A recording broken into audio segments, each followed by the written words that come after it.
Hello guys, welcome to Soni online classes. आज इस video में हम डिस्कस करेंगे जाति प्रथा के दोष मीन्स क्या क्या डिमेरिट्स होते हैं कास्ट सिस्टम के। जाति प्रथा के बहुत सारे दोष होते हैं, बहुत सारे डिमेरिट्स हैं। मेरिट्स है तो वहाँ पे डिमेरिट्स भी पाए जाते हैं। फर्स्ट जो इसकी डिमेरिट है कास्ट सिस्टम की, राष्ट्रीय एकता में बाधक।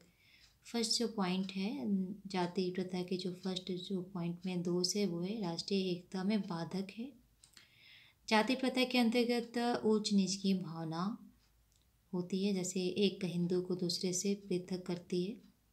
ऐसी स्थिति में मुसलमान, ईसाई, पारसी आदि में मिलजुल कर रहने वाली भावना खत्म हो जाती है।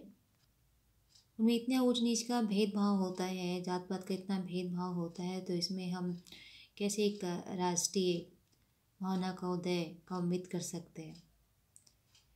इससे राष्ट्रीय एकता में बाधक होने के कारण क्या है कि ऐसी स्थिति में मुसलमान, ईसाई, पारसी आदि में मेल मिलाप खत्म हो जाता है और इसके आधार पर राष्ट्रीय भावना भावना को देख किस प्रकार संभव हो सकता है। इसलिए एक इम्पॉर्टेंट है, डिमेरिट है जो नहीं होना चाहिए सोसाइटी में। एंड जो नेक्स्ट है आर्थिक विकास में बाधक।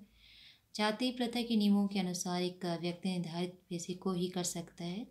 अगर वह दूसरे पैसे के लिए अधिक योग्य हो तब भी वह उसे चुन नहीं सकता। उसी प्रकार जाति प्रथा के नियमों के अनुसार एक छोटे समूह के अंदर ही विवाह करने के कारणों आर्थिक विकास में बाधा पहुंचती है। मीन्स कहने का मतलब है आर्थिक विकास में कैसे बाधक है। जैसे अगर आप पंडित है तो आपको पंडित का ही काम करना है, डोम का नहीं।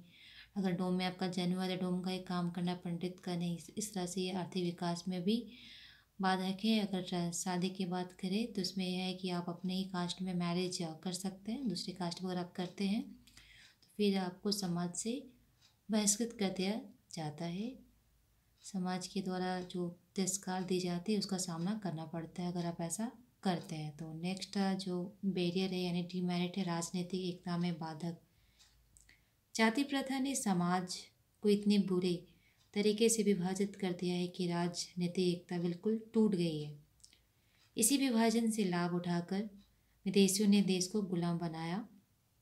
आज भी चुनाव में उम्मीदवारों को उनकी कुशलता के आधार पर नहीं बल्कि जाति के आधार पर वोट दिए जाते हैं। आप किस कास्ट के हैं उसके अकॉर्डिंग आपको वोट दी जाती है। ये मैटर नहीं करता कि आप में कितनी टैलेंट है, आप में कितने स्किल्स हैं।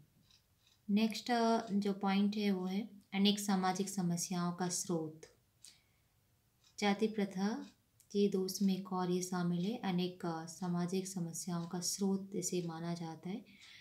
जाति प्रथा यानी कि जो ये कास्ट सिस्टम है इसके कारण कुलीन विवाह, मूल्य प्रथा, बहुमूल्य प्रथा, बाल विवाह पर रोक आदि अनेक सामाजिक समस्याएं पैदा हो गई हैं इसके कारण। इसी प्रकार जाति प्रथा के अंतर्गत कितने ही लोगों को अछूत बनाकर रख दिया गया है, अर्थात अनटचेबिलिटी यानी अस्पृश्यता की जटिल समस्या जाति प्रथा की उपज है।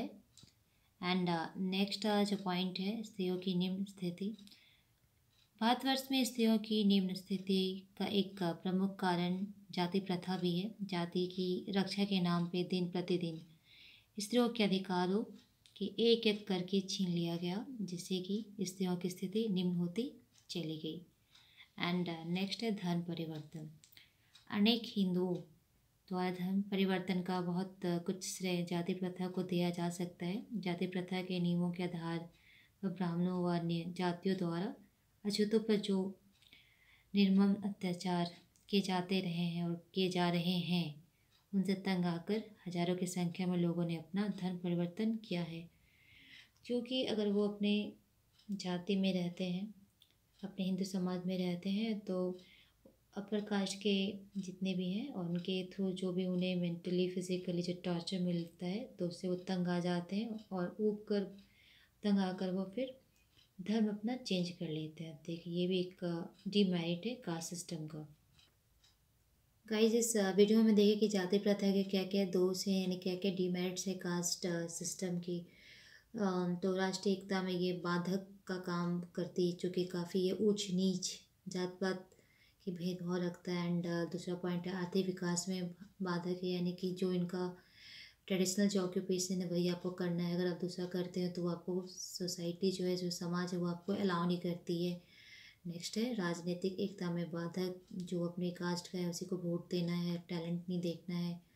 तो ये सारा चीज़ है। नेक्स्ट है एक सामाजिक समस्याओं का स्रोत है, जैसे जाति प्रथा में कुलीन विवाह, वर्षा मूल्य और बाल विवाह, ये सारी चीज़ है जो हमें देखने को मिलता है। और जाति प्रथा में एक और इम्पॉर्टेंट जो है डीमेरिट इसका कि स्त्रियों की स्थिति इनमें काफ़ी निम्न हो जाती है, क्योंकि काफ़ी ऊंच नीच रखा जाता है कि घर के बेटे को पढ़ाना है, बेटियों को नहीं पढ़ाना है। या खान पान में भी बेटों को उच्च कोटि का खाना देना है, बेटियों को नहीं देना है। इस तरह से बहुत सारे डिफरेंसेस बेटा बेटी में किया जाता है और स्त्रियों को दबा के रखा जाता है। घर में जो पुरुष होते हैं उन्हें घर का मुखिया बनना चाहता है। घर में जो भी डिसीजन लेना है वो वही ले सकते हैं। घर की जो लेडीज़ हैं उन्हें परमिशन नहीं होती, और वैसा करते हैं तो फिर उन्हें काफ़ी प्रॉब्लम फेस करना पड़ता है। और एक और इसका डीमेरिट है धर्म परिवर्तन। उच्च जाति के जितने भी लोग हैं वो निम्न जाति के लोगों को इतना वो परेशान करते हैं, तंग करते हैं, जिसके कारण निम्न जाति के लोग को अपना धर्म चेंज करना पड़ता है। तो ये सारे डिमेरिट्स हो गए कास्ट सिस्टम के। फिर मिलते हैं नई वीडियो में नई टॉपिक के साथ। जय हिंद।